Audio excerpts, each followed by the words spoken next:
হযরত আলী রাদিয়াল্লাহু ফজরের নামাজ আদায় করার জন্য মসজিদে গেলেন। এদিকে হযরত ফাতিমা রাদিয়াল্লাহু অত্যন্ত জ্বর থাকা সত্ত্বেও ঘরের সমস্ত কাজ করেছেন।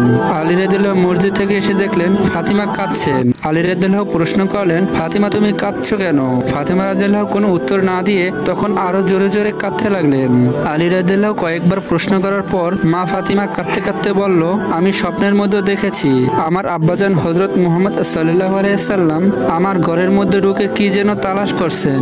ঘর থেকে বের হওয়ার সময় আমি পিছন দিক থেকে আমার আব্বাজানকে ডাক দিয়ে বললাম, ও আব্বাজান আপনি কি তালাশ করছেন? আব্বাজান তখন বললেন, ও আমার ফাতিমা আমি তো তোমাকেই তালাশ করছি, তোমাকে নিয়ে যাওয়ার জন্য।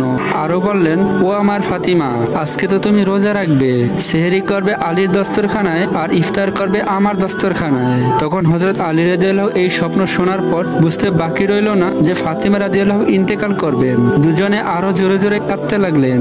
এ সময়ের মধ্যে হযরত হাসান ও হুসেন রাদিয়াল্লাহু এসে জিজ্ঞেস করলেন, আব্বাজান আম্মাজান আপনারা কেন কান্না করছেন? মা ফাতিমা রাদিয়াল্লাহু এর একটি অভ্যাস ছিল, যখন হাসান হোসেন তাকে কোনো কাজে বিরক্ত করতেন তখন দুজনকে নানাজানের কবরের কাছে যেতে বলতেন। আজকেও ফাতিমা বললেন, তোমরা দুই ভাই নানার কবরের কাছে যাও। কবরের নিকট যাওয়ার সাথে সাথে কবর থেকে আওয়াজ আসলো, ও আমার আদরের নাতিরা এই মুহূর্তে তোমরা আমার কাছে কেন এসেছো? আমার কাছে তো সবসময় আসতে পারবে, এখন যাও গিয়ে মায়ের চেহারার দিকে তাকিয়ে থাকো, আজকের পরে তোমাদের আম্মাজানকে আর দেখতে পাবে না। একথা শোনার পর দুই ভাই কাঁদছেন এবং দৌড়াতে দৌড়াতে আম্মাজানের কাছে চলে গেলেন। গিয়ে আম্মাজানকে জিজ্ঞেস করলেন, তোমরা দুজন কেন কাঁদছো? বুঝেছি নানাজান আমাদের বলে দিয়েছেন যে আজকের দিনটা তোমার জন্য শেষ দিন। নানাজান তোমার চেহারার দিকে তাকিয়ে থাকার জন্য আমাদের বলেছেন। বিকেলের দিকে হযরত ফাতিমা রাদিয়াল্লাহু এর শরীরের অবস্থা আরো খারাপ হলো, তাকে বিছানায় শোয়ানো হলো। মা ফাতিমার মৃত্যুর পূর্বক্ষণে হযরত আলী রাদিয়াল্লাহুকে তিনটি কথা বলেছেন। ও আলী, আমার প্রথম কথা হচ্ছে, যেদিন থেকে আমি আপনার ঘরে এসেছি ওই দিন থেকে আজ পর্যন্ত আমি আপনাকে অনেক কষ্ট দিয়েছি।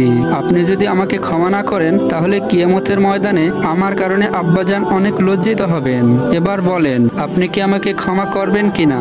তখন হযরত আলী রাদিয়াল্লাহু তাআলা আনহু বললেন, ফাতেমা তুমি কি বলছো এগুলো? আমি তোমার যোগ্য ছিলাম না। তোমার আব্বাজান দয়া করে মেহেরবানি করে তোমার হাত আমাকে দিয়েছেন। বিয়ের দিন থেকে আজ পর্যন্ত আমি আলী তোমাকে ঠিকমতো দুবেলা খাবার দিতে পারিনি।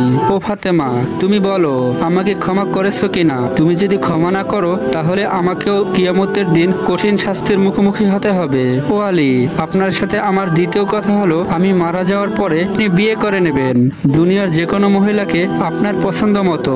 আমি আপনাকে অনুমতি দিলাম। আর আমার বাচ্চা দুটিকে সপ্তাহে একদিন আপনার কোলে নিয়ে ঘুমাবেন। আমার তৃতীয় কথা হলো, হাসান হোসেন যখন বড় হবে তখন তাদের দুই ভাইকে আল্লাহর রাস্তায় সোপর্দ করে দিবেন এবং আমাকে রাতের বেলায় দাফন করবেন। তখন হযরত আলী রাদিয়াল্লাহু বললেন, তুমি নবীর মেয়ে, আমি সবখানে খবর দিয়ে তোমাকে দাফন করব, এতে সমস্যা কি? হযরত ফাতিমা রাদিয়াল্লাহু তাআলা আনহু বললেন, আমার কাফনের উপর দিয়ে সবাই অনুমান করবে নবীর মেয়ে কতটুকু লম্বা ছিল, কতটুকু স্বাস্থ্যবান ছিল, এতে আমার পর্দা ভঙ্গ হবে। মা ফাতেমার মৃত্যুর পর তার লাশের খাটিয়ে বহন করার মানুষ মাত্র 3 জন ছিলেন, হযরত আলী রাদিয়াল্লাহু এবং ছোট হাসান ও হুসেন রাদিয়াল্লাহু তাআলা আনহু। হযরত আলী রাদিয়াল্লাহু ভাবছেন যে লাশের খাটিয়ে বহন করার জন্য আরো একজনের লোকের প্রয়োজন, তাহলে 4 কোণায় 4 জন কাঁধে নিতে পারবে। এমন সময় হযরত আবু যর গিফরি রাদিয়াল্লাহু তাআলা আনহু এলেন এবং খাটের কোণা বহন করলেন। হযরত আলী রাদিয়াল্লাহু প্রশ্ন করলেন, হে আবু যর, আমি তো তোমাকে বলিনি, তাহলে তুমি কিভাবে জানলে? হযরত আবু যর গিফরি রাদিয়াল্লাহু তাআলা আনহু বললেন, আমি আল্লাহর রাসূলকে স্বপ্নে দেখেছি, তিনি আমাকে বলেছেন, হে আবু যর, আমার ফাতিমার লাশ বহন করার জন্য লোকের অভাব রয়েছে, তুমি তাড়াতাড়ি চলে যাও। হযরত ফাতিমা রাদিয়াল্লাহুকে যখন কবরে নামাচ্ছেন তখন হযরত আবু যর গিফরি রাদিয়াল্লাহু কবরের কাছে গিয়ে কবরকে উদ্দেশ্য করে বললেন, হে কবর, তুই কি জানিস আজকে তোর মধ্যে কাকে রাখছি? উনি হচ্ছেন জান্নাতের সকল মহিলাদের সর্দার। হযরত ফাতিমা রাদিয়াল্লাহু এর কবর থেকে কোনো জবাব আসলো না। তিনি আরো বললেন, উনি হাসান ও হুসাইনের আম্মা যান। এবারও কোনো আওয়াজ আসলো না। তিনি আবার পুনরায় বললেন, উনি হচ্ছেন হযরত আলী রাদিয়াল্লাহু এর স্ত্রী। এবারও কোনো আওয়াজ আসলো না। তিনি আবার বললেন, এটা দোজাহানের বাদশার মেয়ে, খবরদার বেয়াদবি করবি না।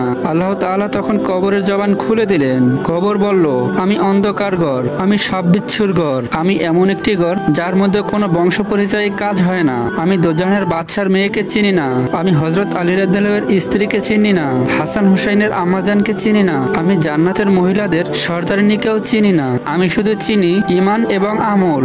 আমার মধ্যে কেউ যদি ভালো আমল নিয়ে আসে তাহলে আমি কবরে জান্নাতের বিছানা বিছিয়ে দিব, আর কেউ যদি খারাপ আমল নিয়ে আসে তাহলে আমি কবরের দুদিক থেকে এমন জোরে চাপ দেব হাড় মাংস মাটি একসাথে মিশিয়ে একত্রিত হয়ে যাবে। আল্লাহু আকবার।